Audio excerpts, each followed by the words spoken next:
Olá, muito boa noite. Começando aqui mais um resumo do dia, o seu Jornal da Noite da Causa Operária TV, 24 horas no ar. E eu começo agradecendo, saudando aí a presença da Karine Martins, que renovou a sua adesão aí, a sua assinatura do nosso canal, fazendo a assinatura bronze. Seja muito bem-vinda, companheira Karine. Saudando também aqui o companheiro Ernesto Abdala Filho, que mandou já o seu superchat no começo do programa, dando um bom exemplo aí para ser seguido por todos vocês, assim também como a companheira Ângela Angel, que mandou também o seu superchat, sua figurinha simpática, e o LC29, né, também contribuindo para sustentar essa imprensa combativa e revolucionária.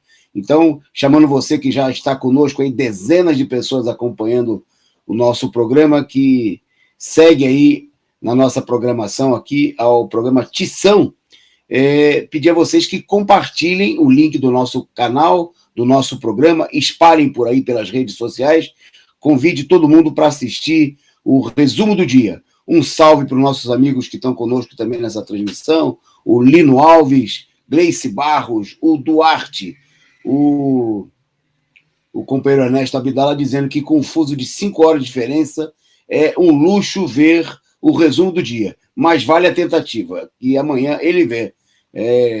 Ele entrou aí, mas é muito difícil, né? Estando lá do outro lado do oceano, assistir essa altura já são lá, nós já estamos lá de 2 horas da madrugada. Um salve para o Gabriel Moreno, um forte abraço aí para o Osni Castro, para Ana Matos, para o Fabriano Proletário também aqui conosco, o Walter dos Santos, a companheira Cecília Maria, que também chegou por aqui mandando a sua figurinha simpática, o seu superchat, o Aurélio dos Santos, Orlando Júnior, e em nome destes, a todos vocês que já estão conosco aí na transmissão, e para todo mundo que, por diferença de fuso horário, ou por qualquer outro motivo, vai assistir o nosso programa, né, na reapresentação aqui, os nossos vídeos que ficam à disposição de você, para você assistir na hora que você bem entender. Então, um forte abraço a todos vocês, um abração também para o Sou Eu, chegando por aqui e mandando o seu super sticker, contribuindo com a gente. Compartilhe, e se você não é membro, torne-se membro do nosso canal. Vamos lá, vamos para a nossa pauta dessa quinta-feira, bastante movimentada, em que o nosso programa tem como destaque: Justiça detém mãe que furtou para comer. Nós vamos ver aqui, falar aqui da decisão que manter presa uma mulher mãe de 6 filhos, que roubou 2 pacotes de miojo no supermercado aqui em São Paulo. E, bom, enquanto isso, obviamente, os banqueiros que roubam, em média, aí, mais de 6 bilhões por dia do orçamento público, não acontece absolutamente nada com eles. Bom, o destaque também na pauta: os ciristas que armaram uma provocação contra Lula, tentando criar aí um atrito entre Lula e Dilma em Brasília, e foram pegos com a mão na bochicha, né? Foram denunciados aí por pessoas que reconheceram, né, os elementos ciristas ligados ao PDT na armação, que nós vamos também destacar aqui. Bom, também no nosso destaque, o problema da fome em vários episódios, o veto do Bolsonaro à distribuição de absorventes femininos. Bom, e tem mais, né? A filiação, o significado da filiação de Joyce Hasselmann. Você lembra de Joyce Hasselmann? Que foi apontada aí por gente da esquerda como uma das arrependidas. Pois bem, ela agora está de novo... tem um ditado popular: o que o Bolsonaro uniu, as eleições não separe. E Dória e Joyce Hasselmann estão juntos, de novo, no mesmo partido, né? Vamos falar hoje da filiação da Joyce ao PSDB. O Dória, que é um verdadeiro catador de lixo, né? Profissional, está aí juntando toda a escória em torno da sua candidatura, a chamada candidatura da terceira via. Vamos destacar aqui na nossa pauta também a previsão, os cálculos do Diese, apontando que em setembro o salário mínimo necessário seria de R$ R$ 657. Bom, e na pauta internacional, no dia em que, só antes da pauta internacional, amanhã, né, a previsão de que o Brasil ultrapasse a marca de 600 mil mortos. E na pauta internacional, vamos dar sequência aqui a uma notícia que nós já destacamos ontem, o deslocamento à direita, né, do governo peruano, com a demissão da ala esquerda do partido e a imprensa internacional comemorando, né, que Castilho tenha afastado o que a direita chama de ala radical do governo do Peru. Bom, essas e outras notícias você acompanha aqui conosco. Hoje que é dia da presença aqui com a gente da companheira Andréia Truz. Vamos ver, ela estava com um problema lá na internet, mas vamos aguardar que ela esteja chegando por aqui para participar conosco do nosso programa, como acontece todas as quinta-feiras.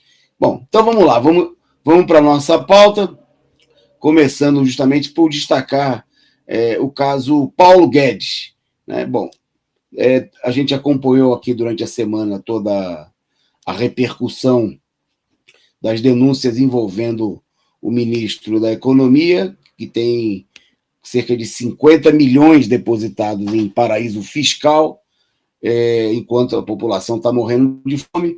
Hoje, ativistas do MST realizaram um protesto em frente ao Ministério da Economia.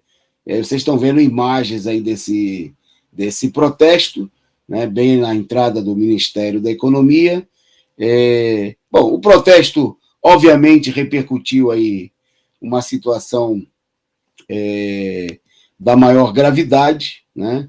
O fato de que, enquanto a população está passando fome e enfrentando enormes dificuldades, o ministro é beneficiário da política econômica que ele mesmo comanda, né? E faturou aí milhões e milhões com a elevação do dólar, aumentou aí a sua fortuna, né, em reais, aí, aplicando e de maneira, inclusive, ilegal pela função que ocupa no exterior.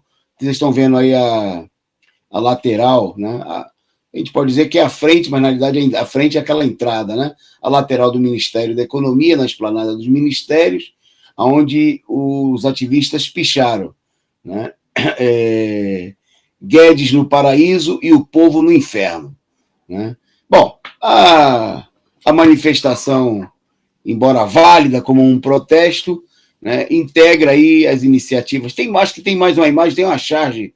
Bom, isso aí é na entrada ainda do Ministério da Economia, no tapete de entrada, e na sequência a gente tem uma charge do nosso companheiro J. Camelo. Está aí, ó, o Guedes, né, na capa da revista, a revista irmã da Veja, é a Oia, né? É a capa fake do J. Camelo, o Guedes comentando: a conta está no meu nome, mas é do filho do Lula. Só falta essa desculpa, né? E 10 dias de como passar o pano na sujeira. Dólar bom é dólar alto, né? Paulo Guedes. O brasileiro pergunta: tem posto Ipiranga no paraíso?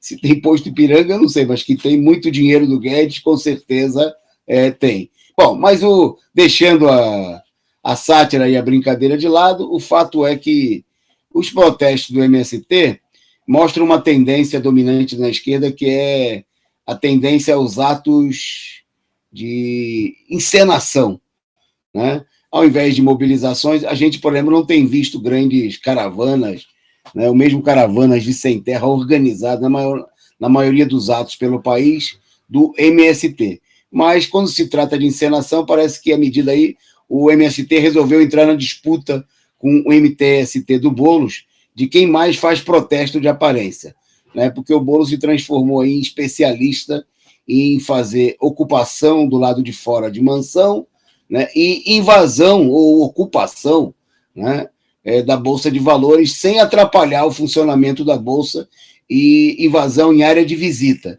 né? São performances, né? São atos de publicidade, né? Mas de movimentos que estão deixando a desejar, obviamente, no terreno da mobilização dos trabalhadores pelas suas reivindicações e no enfrentamento de verdade, né? Talvez porque, se a gente tivesse, por exemplo, na Avenida Paulista, 1.000, 2.000, 5.000 trabalhadores sem terra, eles com certeza iam gritar, né, com a esquerda combativa: Brasil urgente, Lula presidente. Né? Ao contrário da política da direção do MST, né, de bater palmas para o Ciro e receber de braços abertos o PSDB.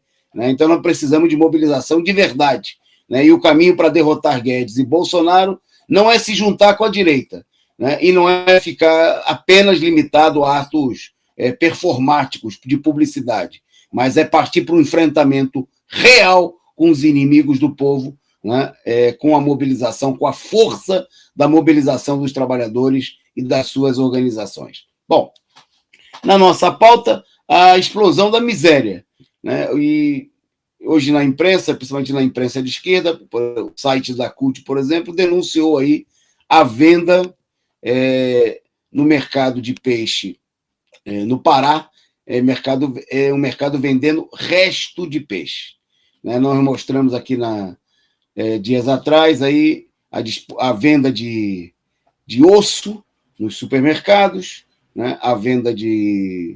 A disputa no Rio de Janeiro, aquelas imagens fortes da semana passada, né? Onde pessoas com uma enorme necessidade, passando fome, disputando sobras de osso e de vísceras que iam ser jogadas no lixo, né? E no Pará, né? Imagina um estado aí famoso aí pela pesca, pela abundância do peixe, né? O povo sendo obrigado aí a comprar resto de peixe no mercado, né? Diante da miséria, né? Da situação de fome e miséria. Eu acho que tem uma imagem aí para mostrar aí o pacote, o pessoal vendendo a coisa de R$ 3 o quilo. Também é lixo, né? É uma situação totalmente desumana, né? Hoje um programa nosso comentava aqui no canal, eu acho que a companheira Natália, inclusive, comentava a Ana Maria Braga, né, da Rede Globo, fazendo demagogia com receita de pé de frango, né, que é para dizer o seguinte, que comer pé de frango não é ruim. Né? Daqui a pouco vai aparecer no programa da Ana Maria receita de resto de peixe, como fazer o seu osso de boi cozido, né, bem molinho, como ele é gostoso, né, bem temperado, porque a burguesia e sua imprensa canalha é dada a esse tipo de golpe, né, de procurar. Eu me lembro que numa etapa de muita fome e crise no país, quando aconteciam os saques de supermercado, a Rede Globo começou a divulgar receita com casca de batata, né? É a imprensa golpista agindo para convencer a população de que sofrimento é uma coisa boa, é maravilhosa. Eu ouvi até o comentário da companheira Natália num programa aqui do nosso canal, dizendo que se a pessoa come pé de frango porque gosta, como o Lula falou, né? Uma vez ou outra, porque gosta, comer um pé de frango, chupar um pescocinho de frango para quem gosta, tudo bem. Né? Daí a Rede Globo e a Ana Maria Braga fazer demagogia com receita de pé de frango, né? É conversa, né, para boi dormir, é coisa de gente que tira proveito do sofrimento do povo, e daqui a pouco vai ter receita, né, de resto de peixe, de osso de boi. Né? É a política de gente que zomba do sofrimento do povo, né? Que não tem o menor respeito por esse sofrimento e procura tirar proveito dele. Bom, já está conosco a companheira Andréia, eu vou dar o boa noite para ela e já até pedi para ela chegar comentando, né? O pessoal no maior sofrimento, sendo obrigado a comprar resto de peixe, né? E o preço do pé de frango disparando, e o pessoal fazendo demagogia, né? Agora a Ana Maria Braga apresentando receita de como fazer o seu pé de frango, né, e tornar a sua vida feliz comendo restos da burguesia. Com você, boa noite, Andréia.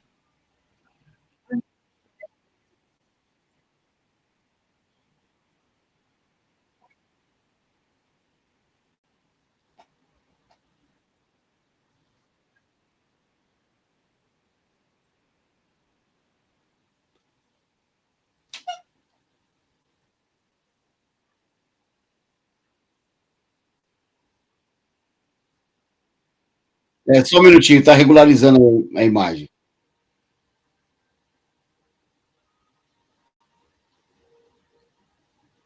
Segue comigo?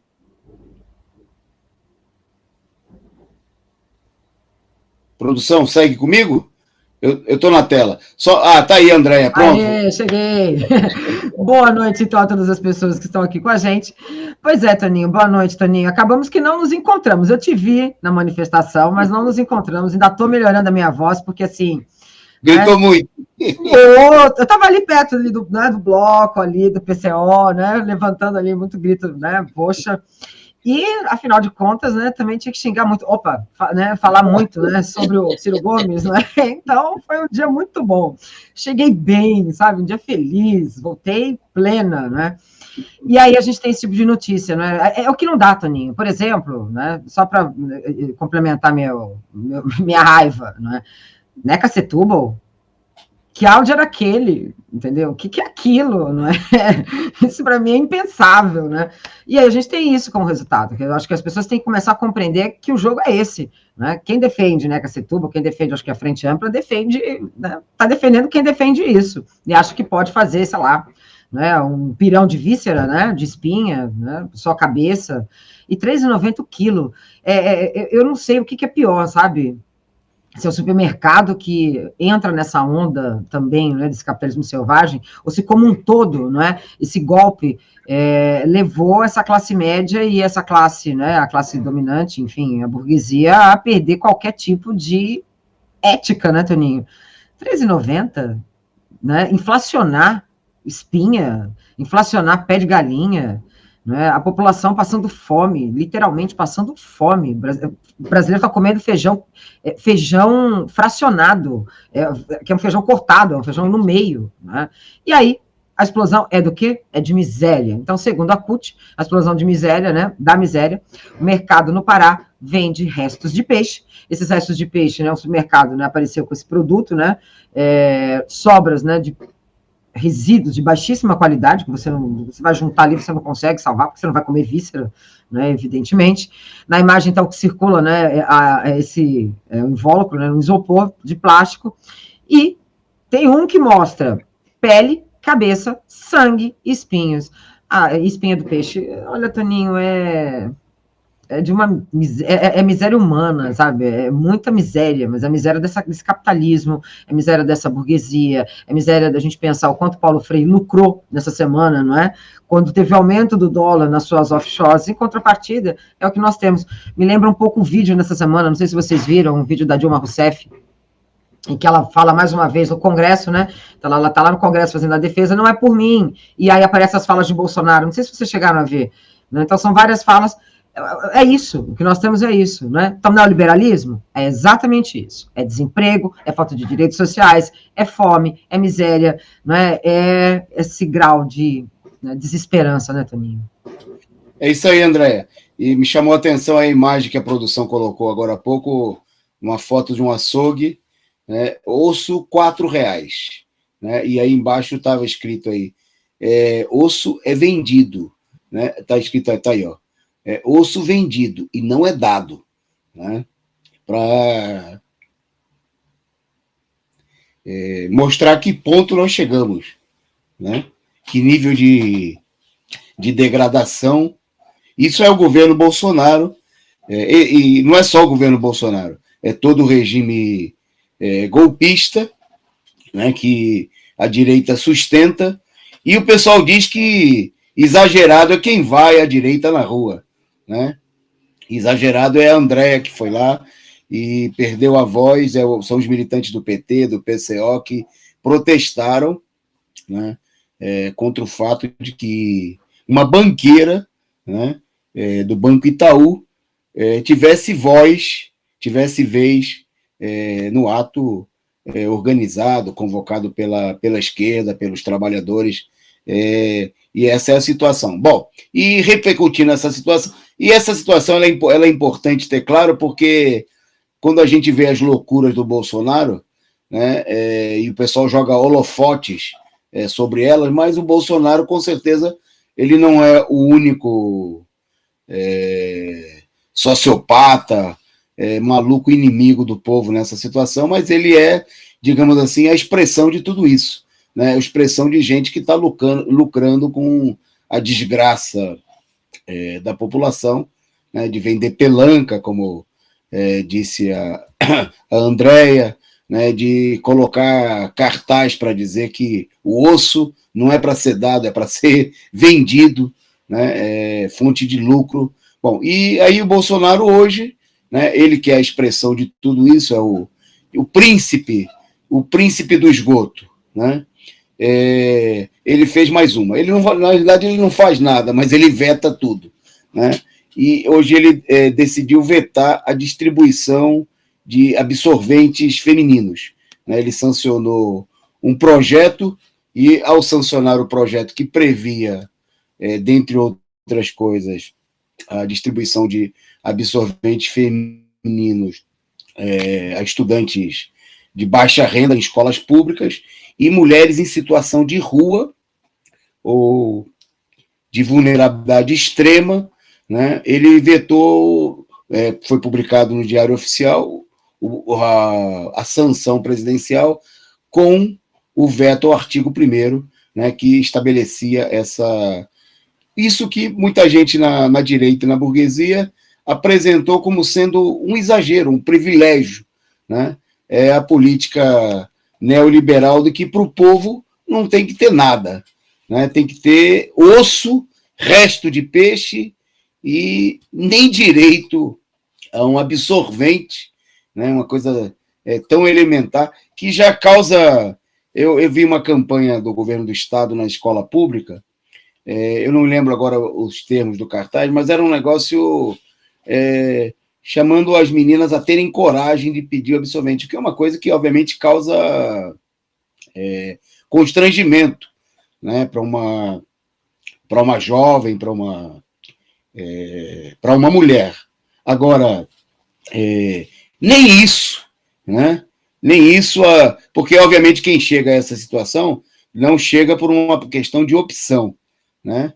E assim como quem come osso, não vai comer osso porque prefere osso ao filé, à picanha, né? Ou prefere comer cabeça de peixe ao invés de comer salmão, ou quem sabe camarão. Não, é uma situação... Agora, a direita chegou a um ponto de degradação, né, e de ataque às condições de vida que é nada, né? Nada pode ser concedido, tudo tem que ser negado, né? E mostra aí claramente que nós estamos numa época que ou os trabalhadores caminham para uma radicalização frente a essa situação, para uma situação de enfrentamento, ou tudo vai ser retirado, né? Porque quando a gente vê para nossa cultura, para um país tão rico como o nosso, é estranho a gente ver países aí, o pessoal comendo gafanhoto, né, comendo qualquer coisa, insetos, né, comendo cachorro, né, mas isso é resultado de uma situação de privação, em que o ser humano, na defesa da sua sobrevivência, faz de tudo, né, lança a mão daquilo que tem ao seu dispor na natureza. Agora, no nosso país, né, onde nós temos o maior gado bovino do mundo, somos os maiores exportadores de carne, né, onde a produção de alimentos não parou de crescer nos últimos anos, a população não tem o que comer,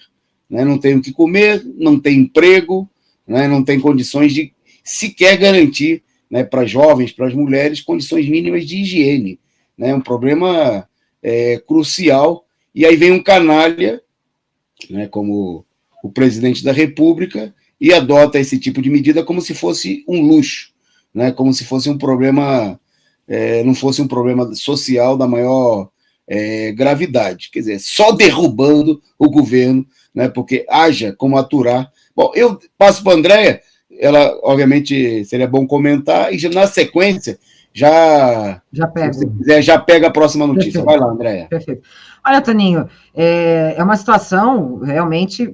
Primeiro porque a invisibilidade da mulher é tão absurda que questionar, né, a falta de absorvente para mulheres em situação de rua, para mulheres que estão em detenção, para mulheres, né, que estão desempregadas. Isso acaba, nem era pensado, nem era falado, né? Tamanha invisibilidade da situação da mulher. Então, se você pega uma mulher numa situação de rua, se você pega uma mulher que está, né, numa casa de detenção, esses direitos que seriam básicos, né, simplesmente são esquecidos, né, colocados de lado, né? Daí a gente percebe o quanto, né, a perspectiva bolsonarista dentro dessa política neoliberal é exatamente essa, é desumanizar, Toninho. A ideia é manter uma desumanização, como fizeram, né, durante a escravidão. Qual é a diferença agora? Efetivamente, qual é a diferença de uma pessoa que não tem, né, acordar, como Carolina Maria de Jesus falava, né, acordar com fome, dormir com fome, e aí quando ela relata, e aí eu peço para que todo mundo tiver a oportunidade de lê-la, né, vale muito a pena, porque ela relata a fome de uma maneira muito, né, os capítulos te levam a pensar, e ela pontua isso de uma forma muito real, né, muito realista, que é exatamente essa situação, é falta de uma política pública, né? Naquele momento você tinha uma política, né, liberal dentro de uma perspectiva da Guerra Fria, hoje nós temos uma política neoliberal dentro de uma perspectiva de um capitalismo que está, né, em crise, que vai entrar em colapso, mas antes que entre em colapso tem que, né, agora sim, trazer, né, de uma maneira selvagem. Então, acho que é isso, quando a gente vê esse tipo de atitude por parte do Bolsonaro, quando ele brinca com os mortos, né, da Covid, quando ele tira onda, né, e minimiza a fome, porque isso, por detrás disso, você tem uma demanda que é do bolsonarismo, sim, de extrema-direita, mas mais do que isso, né, o que está ali é o que mantém ele no poder, que é essa política neoliberal, né, Toninho? Ele só obedece, né, os preceitos do neoliberalismo, que é o que mantém ele nesse governo, tanto que, né, a gente percebe a dificuldade que é, né, a gente pautar esse processo de impeachment, né, tamanho poder que ele deu para o Centrão, não é, Toninho? Mas, né, Toninho? Mas, vou passar para a próxima notícia, porque essa, ela, né, acho que só mostra o quanto o bolsonarismo, né, ele não é apenas de extrema-direita, né, ou então como esse golpe que levou a Dilma, né, a perder o poder, ele teve o apoio da direita, ele teve o apoio da centro-direita, centro-esquerda, eu sei que não é. Eu acho que não é mais, entendeu? Se não avisaram o Ciro. Mas a questão é, né? Baixaria. Ciristas armam um protesto fake contra Lula, fingindo ser dilmistas. Então, olha só. Apoiadores do Ciro Gomes, né, presidenciável do PDT, armaram uma manifestação fake contra o ex-presidente Lula, passando-se por dilmistas na noite de ontem, quando ele jantava com lideranças do MDB. Na verdade, ali era, né, 1, 2, 3, 4, 5, 6 gatinhos pingados ali, né, gritando ali por Ciro, que não era muito diferente do número também de pessoas que estavam ali na Paulista, né? Você só aumentava um pouco mais, mas basicamente era isso. Eles foram ali manifestar, né, 7 apoiadores, liderados por João Carlos Cirilo, que é secretário-geral da Juventude Socialista e Social Media Design. Gente, eu acho engraçado umas coisas. Como é que você consegue ser socialista e social media designer no mesmo parágrafo, que eu não sei. Mas tudo bem, tirando a brincadeira. Ele passa por um apoiador na Dilma, ataca o Lula, né, num protesto fake, e, né, na frente da casa do Eunício de Oliveira, que é um ex-presidente do Senado. A gente tem 1000 questões, Toninho, a gente pode questionar por que estaria falando com o MDB, enfim, até porque, né, a gente pode fazer uma crítica, mesmo compreendendo esse processo de aliança, né, de começar ali, pontuar 2022, mas o interessante dessa história é que a gente tem que contar, né, dos ciristas disfarçados de dilmistas, né, levaram uma faixa, né, tá fazendo o que com essa gente, Lula? E aí o grande ponto é esse, né? Fazer uma provocação. Eu pergunto por que eles não fizeram uma faixa para o Ciro Gomes, né? Ou volta para Paris de uma vez, né? Ou espere até 2022. Mas a melhor para passar para você, Toninho, é uma que saiu no Facebook, que é uma cena, 2 cenas do Casablanca, né? E aí ele pergunta para ela, mas e o Ciro? Aí ela responde, ele sempre terá Paris. Então, né, é só aguardar que 2022 ele vai, quem sabe não volta, né, Toninho? Depois da vaia, e quem esteve na Paulista, né, eu estava indo embora nesse momento, porque a gente estava com o ônibus do sindicato, então a gente teve que voltar um pouco mais cedo, e o eco, você andava, o eco da vaia, o eco de Lula.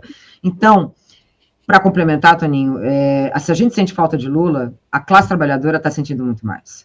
Porque ela abre a geladeira e ela vê ali, né? Ali está estampado o golpe, ali está estampado os cortes dos direitos sociais, ali está estampado todo um processo, né, dessa implementação do neoliberalismo. E acho que quando bate no estômago, eu acho que ele vence e vai vencer bem. Ok, Andréia, isso mesmo. E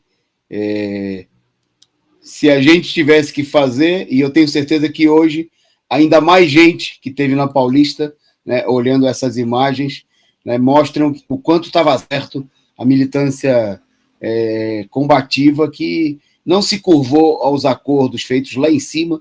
Né? Ontem tinham declarações do Ciro reclamando que não se cumpriram os acordos, que o acordo, e vazou que os acordos previam, inclusive, que nem o nome do Lula podia ser citado em cima do caminhão. Eles não combinaram com a militância, né? Exatamente, porque eles tentam chamar isso de democrático, um ato que é feito onde o povo não pode se manifestar, né? Onde o povo, como se o povo fosse figurante, que teria que agir de acordo com aqueles que estão em cima de um caminhão diga-se de passagem, super luxuoso, R$100 mil o aluguel, o caminhão usado pela Ivete Sangalo. Nunca teve um caminhão assim, porque era um caminhão para manter a cúpula muito acima, muito acima, como um Olimpo, né, acima da base. Mas a base que não tinha caminhão, né, que não tinha dinheiro, que não tinha Neca Setúbal para garantir, para subsidiar nada, tinha garganta, né, tinha combatividade, tinha muita gente, né, que já está de por aqui com tudo isso, né, e ainda mais agora, nada, porque na semana passada o Ciro chamou o Lula de canalha. Né? Agora, nessa semana, é o golpe de tentar, dos ciristas, porque esse pessoal da juventude socialista, em São Paulo tinha um monte de cara, que você via que eram uns armários de 2 metros de altura, com camiseta da juventude socialista. É tudo gente contratada do esquema eleitoral do Ciro, que de socialista eles nem sabem o que é isso. Compra uma camiseta, vai lá no balcão, né? Muita gente, é só você ir lá na CUT, né? Pegava ali, vestia e acabou. Exatamente. Mas olha só, fico muito feliz também, porque teve um dos meus gritos, né? Ele começou, deu um Lula imenso, e a bateria do pessoal na hora levantou, eu falei, tô poderosa. Afinada. Vamos lá, vamos em frente, porque tem mais uma prova, mais um fato importante que confirmam as armações dos últimos meses. Né? Quando, nas primeiras... Logo depois que as manifestações cresceram, né, houve uma tentativa inicial de infiltrar, justamente no comando dos atos, elementos reacionários como Joyce Hasselmann, o dirigente do MBL, o Kataguiri. Bom, e o pessoal falou que eram os bolsonaristas arrependidos, né? O pessoal de coração terno, manso, né, e sinceramente arrependido. Bom, hoje, mostrando que a Joyce Hasselmann não era nada mais do que um cavalo de Troia do João Dória, como os outros, né, a Joyce se filiou ao PSDB, né, em ato que contou com a presença do próprio governador João Dória, e, de certa forma, até aí, nenhuma grande novidade. Né? O Dória, a gente poderia estar classificando ele, sem querer ofender os catadores de lixo, como um catador de lixo da direita. Né? Ele já trouxe para o PSDB o Alexandre Frota, agora está trazendo o Joyce Hasselmann, e eu diria, se a gente fosse resumir numa frase, a seguinte: o que Bolsonaro uniu, né, as eleições não separam. Os dois estiveram juntos fazendo campanha Bolsodória, né, e agora estão juntos de novo, né, que pode ser muito bem para apoiar, quem sabe, aí o projeto presidencial do João Dória, se ele conseguir.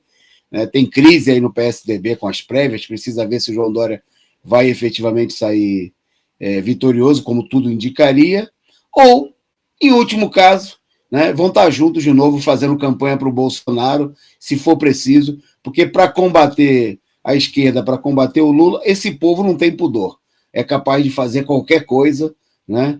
Assim como o Ciro é capaz, o pessoal cirista é capaz de se disfarçar de dilmista, né? A gente pode ter certeza que Dória, Joyce Hasselmann e tantos outros, Kim Kataguiri, não terão a menor vergonha de apoiar o Bolsonaro, ou seja, lá quem for, né, contra Lula, contra a esquerda, em 2022. Bom, é isso. Bom, seguindo aqui na nossa pauta, eu vou passar para você uma notícia que é destaque aqui da nossa programação do dia de hoje, né, a negativa da imprensa de soltar uma mãe de 5 filhos que furtou Coca-Cola, miojo e suco. Com você, Andréia. É porrada, né, Toninho? É porrada, porque a gente voltou para um sistema escravista, não tem diferença nenhuma, é dividido por, né, por classe, né, a classe que detém uma condição de viver e a outra que é subjugada a um processo, né, primeiro prisional, né, um processo punitivista, é absurdo, porque poderiam ter levado em conta, né, que essa mãe está procurando comida para os seus filhos, ela está exercendo seu papel de mãe, não é? Qual a mãe não sairia num desespero, Toninho, e faria a mesma coisa? Eu faria a mesma coisa, né? É o básico, gente. Ela tá, né? É roubar miojo e refrigerante, entendeu? É muita escrotidão, Toninho, desculpa. Mas olha só. Então, foram 2 Coca-Colas e 2 pacotes de miojo e um suco em pó Tang. Uma mulher de 41 anos foi presa preventivamente, a princípio. Quando ela foi presa, na verdade, viram que ela tinha passado já por um sistema prisional, portanto, ela falou que tinha roubado mesmo porque estava com fome.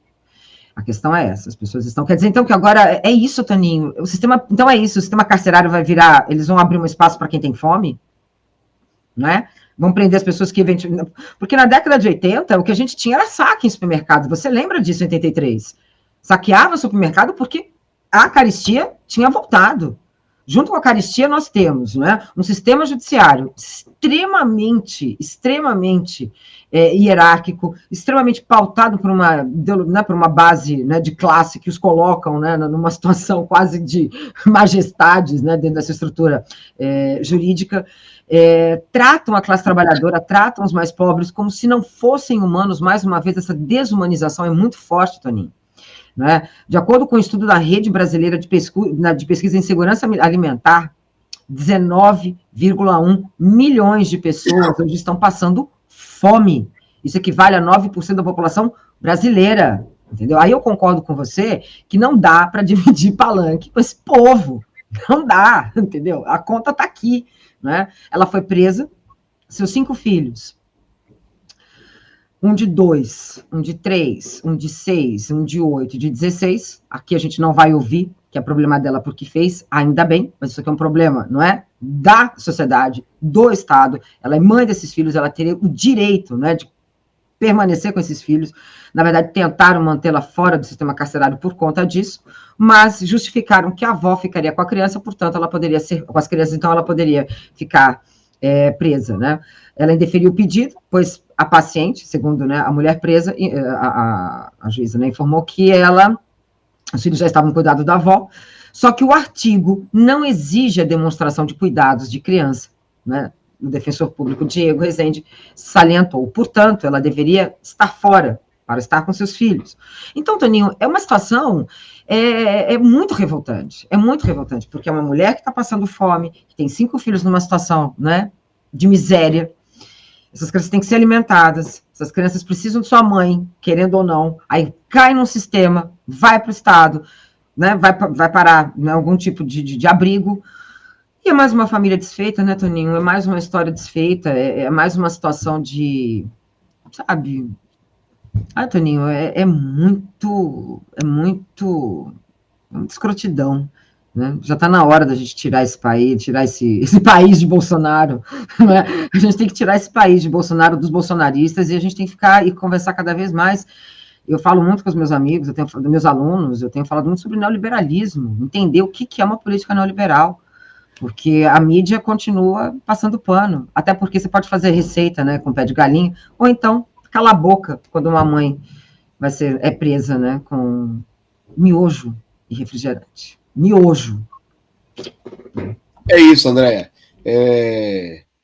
São coisas alarmantes, e a produção colocou um gráfico aí que eu queria até pedir de volta, porque isso aqui é num país em que, nesse ano, né, no orçamento público, orçamento federal, os banqueiros, né, o pessoal da turma da NECA, Setúbal e outros, estão levando do orçamento público todo aquele dinheiro que é arrecadado da população de impostos, de taxas, 53,9%, 54%, né, de tudo que a gente paga, né, mais de 2 trilhões foram parar aí nos cofres dos banqueiros. Quer dizer, não tem dinheiro para garantir auxílio emergencial de verdade, não tem dinheiro nem para garantir o absorvente, né, que hoje o Bolsonaro vetou aí para as mulheres desamparadas, para as jovens, mas tem 2 trilhões e 200 bilhões para distribuir para os bancos. Quer dizer, o que mostra que o problema, obviamente, não é a falta de recursos, né, mas é o fato de que, enquanto o povo dá um duro danado, trabalha que nem condenado, sofre, né, tem gente aí nadando em dinheiro, tem gente como Paulo Guedes mandando dinheiro para fora, para o paraíso, né, enquanto o povo vive aqui no maior inferno, como é a frase lá pinchada pelos ativistas do MST no Ministério da Cultura. Bom, agradecer aqui aos super stickers do Ao Vivo, da companheira Maria Ângela Abducci, participando aqui conosco, a todo mundo que está comentando bastante aqui nessa noite de hoje, aqui as notícias no nosso chat, e pedir a você aí que continue compartilhando, seguindo os exemplos aí de vários companheiros que já contribuíram, mandando aí o seu superchat, o seu sticker, e se tornando membro aqui do nosso canal,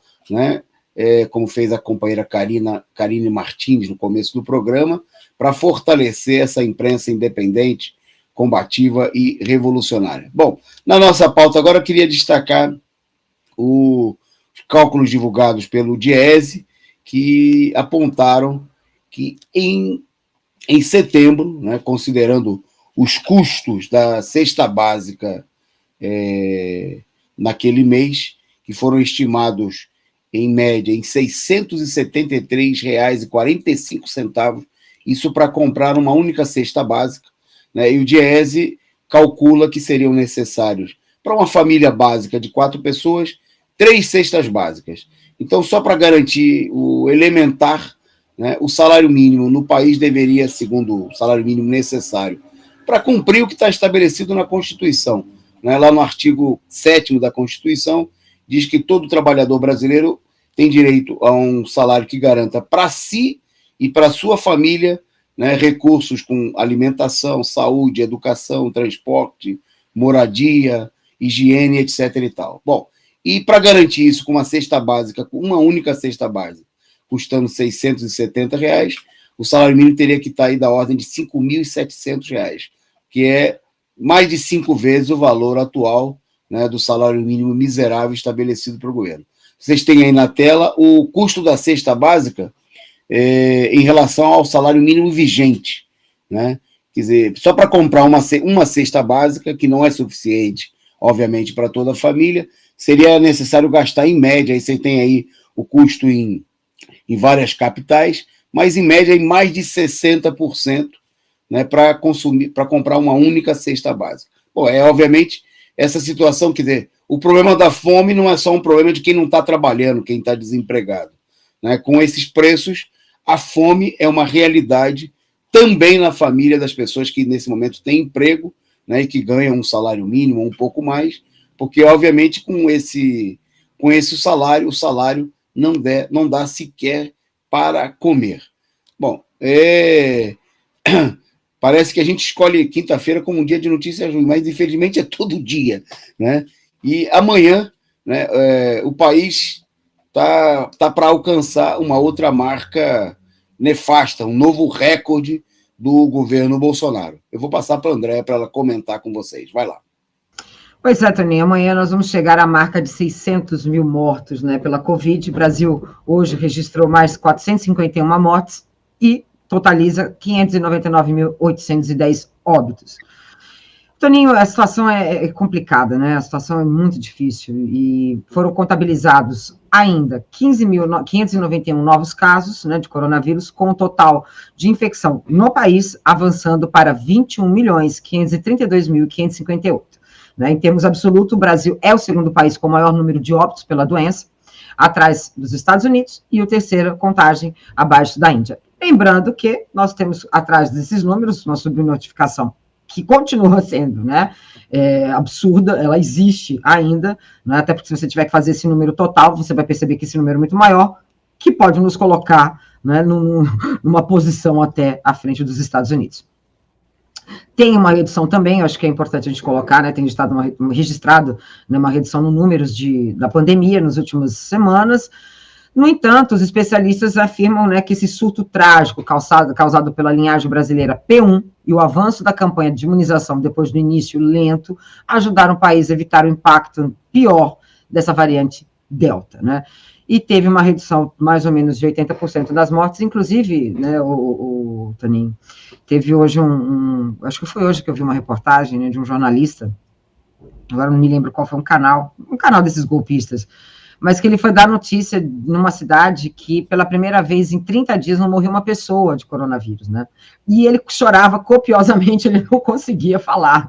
Ele estava lendo os números, mas esse número significativo de 30 dias, né, sem um óbito no hospital, isso já mostra que, efetivamente, a vacinação é importante também, né, Toninho? Portanto, a gente tem que exigir, né, do Ministério da Saúde, tem que exigir desse governo que, né, compre mais vacinas e acabe logo com essa situação, porque a gente está vivendo ainda, né, um jogo muito sujo com relação, por exemplo, o Bolsonaro volta a falar da cloroquina, paulatinamente ele fala desse medicamento, em contrapartida, a gente continua a ser uma vacinação mais eficaz, né, Toninho? Faltando, né? Quero logo meu filho vacinado, crianças vacinadas, né? E que o brasileiro, né, todos os brasileiros possam sair, pelo menos desse primeiro pandemônio, para depois a gente se livrar do outro pandemônio, que é o Bolsonaro, né, Toninho? Ok, Andréia. Caminhando para o finalzinho, vamos ver agora as nossas notícias internacionais. A primeira dela, o caso do Chile, porque as denúncias aí divulgadas pelo Pandora Papers levaram aí a crise para vários lugares, né? E várias figuras da direita, como é o caso do Paulo Guedes aqui no Brasil, o caso do presidente do Equador, né? E também o caso do presidente chileno, foram denunciados aí como sendo possuidores de reservas ilegais em paraísos fiscais. Bom, e o caso que nós vamos destacar aqui, que já levou aí a uma articulação de setores dos partidos de esquerda parlamentar, é o caso do Chile, né, onde um grupo de deputados formado por representantes de todos os partidos de oposição se reuniram e decidiram apresentar um pedido de impeachment do Piñera, né, o amigo do Bolsonaro aí, que foi alvo de grandes protestos, grandes manifestações no Chile, mesmo durante a pandemia, né, quando os trabalhadores chilenos, inclusive, saíram às ruas e pressionaram e muito ameaçaram a derrubada do governo chileno, inclusive obrigando que o Chile fosse um dos países da América Latina onde a vacinação andasse mais rapidamente, né, por conta justamente da pressão popular. Isso já no ano passado, no começo de 2020, os chilenos que foram às ruas e diziam: se podemos trabalhar, podemos protestar, né, se opondo à política que vigorou em muitos países, inclusive o Brasil, onde a direita e setores da esquerda diziam que o melhor era ficar em casa e morrer sem lutar.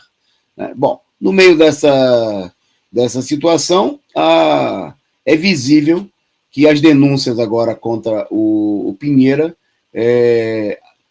digamos assim, acirram novamente a crise naquele país. Né? O Piñera é um dos 35 líderes mundiais que foram citados aí nas denúncias publicadas pelo Consórcio Internacional de Jornalistas Investigativos, né, que divulgaram aí o Pandora Papers.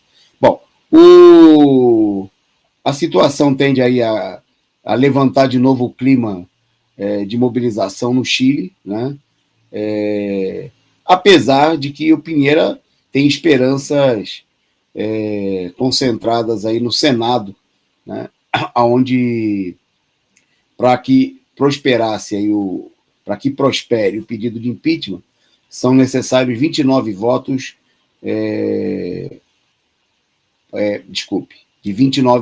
precisa de 29 votos em 43, né? 29 de um total de 43 senadores precisam aprovar, né, a adoção da medida.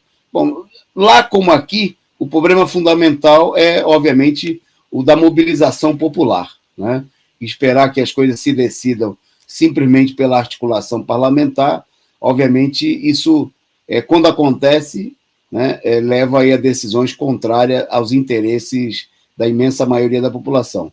Né? Nós vamos ver aí no próximo período se essa situação de crise, de denúncias, né, contra várias lideranças, a imensa maioria delas da direita, né, se isso dá lugar aí a processos de mobilização em muitos países, como é o caso do Chile. Oxalá isso aí aconteça, né, porque o Chile foi, no período anterior, aí, um país importante, onde se expressou em uma tendência geral de luta na América Latina, tendência de luta que foi o caminho que levou à vitória eleitoral, né, em alguns lugares onde houve uma reação popular às armações da direita, como no caso da Bolívia e, mais recentemente, no Peru. Aonde o povo não se levantou, né, o que nós vimos foi sempre aí saídas comandadas pela direita, né, seja diretamente pela direita golpista, pró-imperialista, ou para os setores da direita de dentro da chamada oposição, como o caso da Argentina, né, onde o governo Fernandes acabou como resultado de uma composição em que o setor mais à esquerda da burguesia argentina, peronista, comandado pela Kirchner, acabou ficando numa posição secundária na eleição presidencial, com a Cristina assumindo a vice-presidência.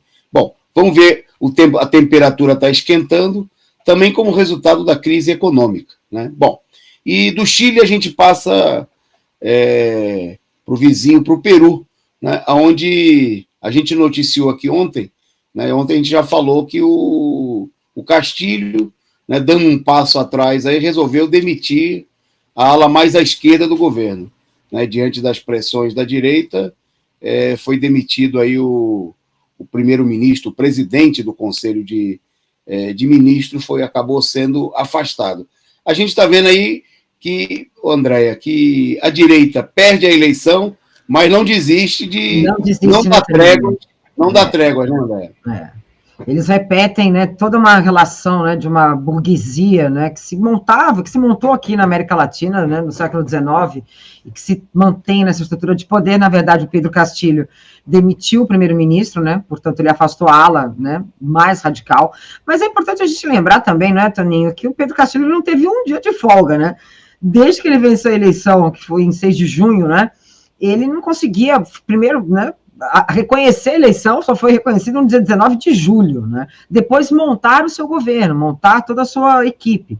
E aí, o grande problema para o Pedro Castilho, nesses 69 dias de posse de governo, era manter ali um primeiro-ministro, que no caso era o Guido Bellido, né? Um braço direito de Vladimir Serion, que é o líder da formação marxista-leninista, que levou o Castilho à presidência, depois de chegar, né, ao partido, enfim. Segundo, agora é interessante, né, porque se você pega a imprensa, né, o El País, por exemplo, né, a imprensa espanhola, ele era caiu de paraquedas, né, e os problemas centrais dele era a visão machista, homofóbica, né, os problemas que... Então, eles agregam uma lógica, né, de poder também, como uma lógica de crítica, dentro de uma né, da perspectiva, nesse caso, né, do identitarismo, para agradar as camadas médias, né, da direita, né, Toninho? Então, eles estão nem levando em consideração o marxismo-leninismo, não, vamos falar disso aqui, porque isso aqui encaixa melhor, né? Se falar, vamos pegar por aqui, que aqui a gente já vence, já vamos tirar e etc. Mas o ponto central é esse, né?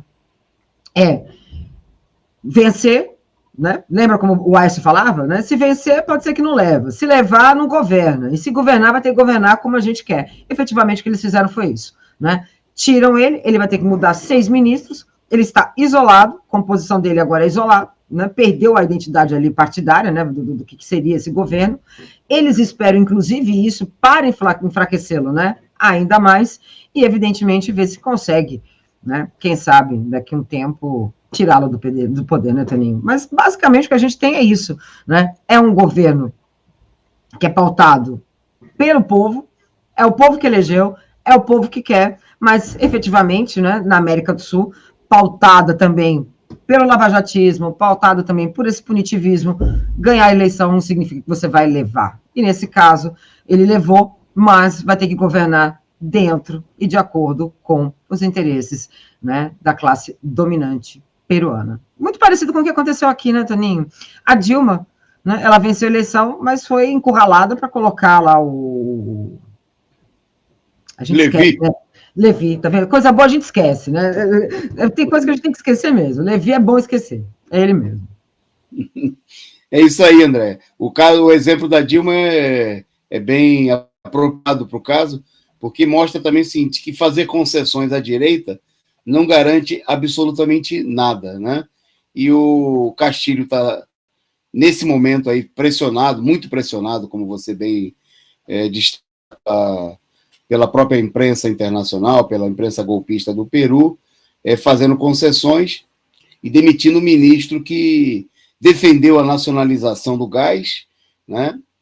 E não só falou, mas o Peru Livre está organizando uma campanha popular, né, colhendo aí milhões de assinaturas a favor da convocação de uma Assembleia Nacional Constituinte, né, coisa que a direita não quer nem pensar, né, porque nesse momento se daria sobre a base de um processo de mobilização popular, o que poderia abrir caminho para rever a Constituição ditatorial que vigora ainda no Peru, que é da época do Alberto Fujimori, cuja filha foi derrotada recentemente nas eleições peruanas. Bom, a última nota internacional nossa aqui é sobre os Estados Unidos, né, onde, como reflexo do avanço da crise econômica, né, que toma conta do planeta. Hoje o Bolsonaro, na live dele, falou, aqui está ruim mesmo, reconhecendo que está ruim no Brasil, mas querendo dar a entender que a situação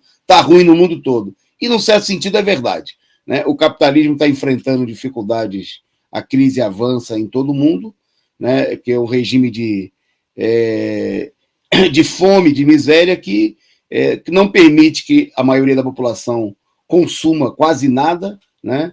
Então, obviamente, você tem aí uma crise de superprodução, uma crise provocada justamente pela miséria promovida pelo capitalismo. Bom, e nos Estados Unidos, o Partido Republicano teve que estar adotando, está propondo, tomando a iniciativa, né, através, vocês viram aí na foto, aparece o Mitch McConnell, que é o líder da minoria republicana no Congresso, no Senado, né, e ele propôs a elevação do teto de gastos, né, porque a situação estava chegando em tal ponto que estava prestes a estourar o teto de gastos e paralisar o governo, lá que as regras nos Estados Unidos são muito, muito rígidas, e haveria uma paralisação do país. Mostrando, inclusive, aí o regime de colaboração, né, que existe entre os republicanos, que são a ala mais direita do sistema, do regime imperialista do país,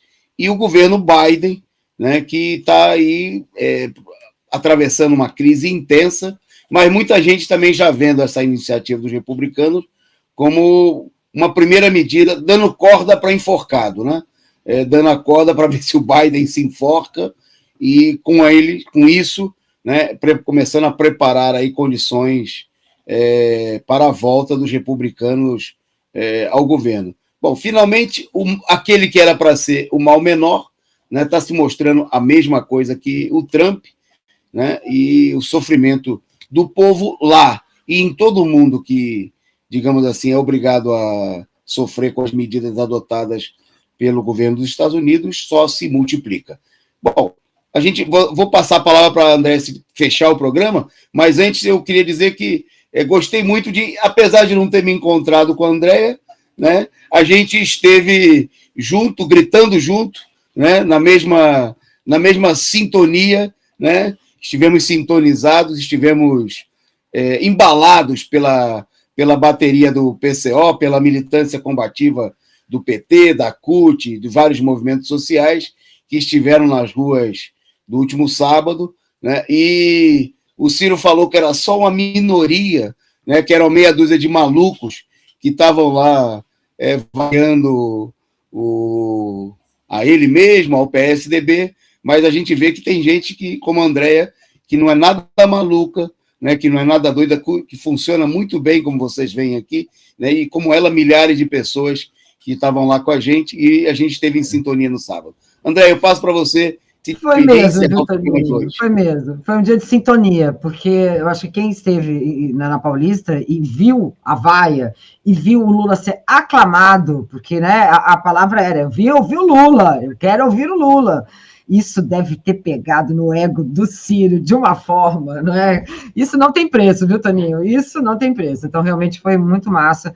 Eu acho que, quanto né, a presença daquele áudio da Nexetuba, um absurdo, enfim. Então, estamos juntos. E olha só para a gente fechar, Toninho, eu acho que é muito importante a gente, nessa história, né, lembrar que Biden, entre Lula e Bolsonaro, eu não tenho certeza, eu não tenho dúvida que esse cara apoia o Biden, ou apoia o Bolsonaro.